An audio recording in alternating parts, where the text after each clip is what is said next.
আমাদের এক ভাই কাতার থেকে আমাকে মেসেজ করেছেন। উনি কাতারে থাকেন, অনেক সিনিয়র ইঞ্জিনিয়ার, প্রায় তার এক্সপিরিয়েন্স 25 ইয়ার্স।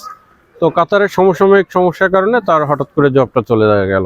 এখন সে বলতেছে যে আমাকে আপনারা একটু ছোট কাজ বড় কাজ যেটাই পান আপনার প্রোফাইল থেকে একটা কাজ আমাকে নিয়ে দেন, এইভাবে করে মাসে যদি চলা যায়। এখন দেখেন, সে হয়তো কোথাও শুনছে যে প্রোফাইল থেকে কাজ নিয়ে দেওয়া যায়, কিন্তু প্র্যাকটিক্যালি আসলে জিনিসটা এরকম না। আমার প্রোফাইল ধরেন, কথার কথা আমি যদি বলি যে আমার প্রোফাইল এখন 100K এর উপরে আর কি, ডলার, যেটা ভ্যালু বা আর্নিং বলেন, সেটা যেটাই বলেন আপনারা, তো সেখানে আমি সব কাজ নিতে পারি না। আমি ধরেন ইঞ্জিনিয়ারিং কাজ করি, কনস্ট্রাকশন কাজ করি, ইলেকট্রিক্যাল, মেকানিক্যাল, প্লাম্বিং কাজ করি, কিন্তু এমন একটা কাজ হলো, বা ধরেন একটা সয়েল ইরোশনের বা রোডের একটা কনস্ট্রাকশনের কাজ হলো, $100 আমি এটা কাজটা নিলাম।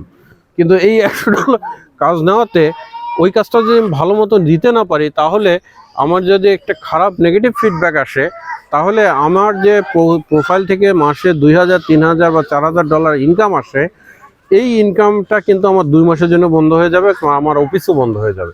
তাহলে বুঝতে পারতেছেন যে আমি চাইলেই যে কোনো প্রজেক্ট নিতে পারবো, বিষয়টা এরকম না।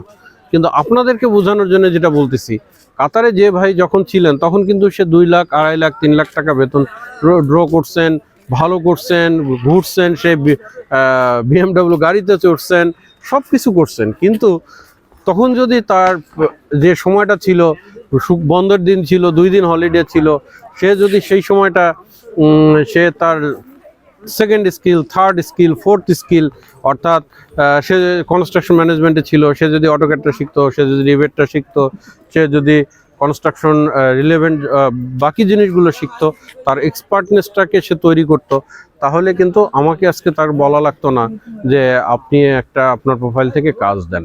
তাহলে আপনারা বুঝতে পারতেছেন যে আপনার যারা ইয়ং, যারা বেসরকারি জব করছেন, যারা অল্প বয়সে জব করছেন, যারা কেরিয়ারকে ডেভেলপ করছেন, অবশ্যই এই সময় 2টা 3টা, মানে আমি বলি first skill, second skill, third skill, fourth skill পর্যন্ত আপনারা ডেভেলপ করেন, জীবনে কোথাও আটকাবেন না। না হলে সামনে বিপদ অবিচ্ছন্ন। একদম আমি এটা আমার লাইফ থেকে বলতে পারি, এবং আমরা রেগুলারলি এগুলো পাচ্ছি, রেগুলারলি আমাদের ইঞ্জিনিয়ার ভাইদের বা আমাদের স্কিল লোকদের মেসেজ পাচ্ছি।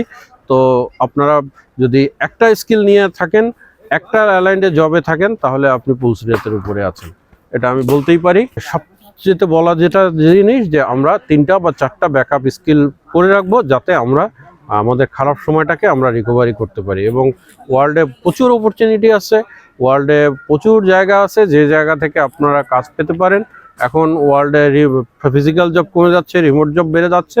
সুতরাং রিমোট জব হিসাবে আপনি রিমোট জব পেতে পারেন, ফ্রিল্যান্সিং জব পেতে পারেন, যে কোনো কেরিয়ার লেভেলে জব পেতে পারেন, যদি আপনার ওই যে বললাম second skill, third skill, fourth skill থাকে।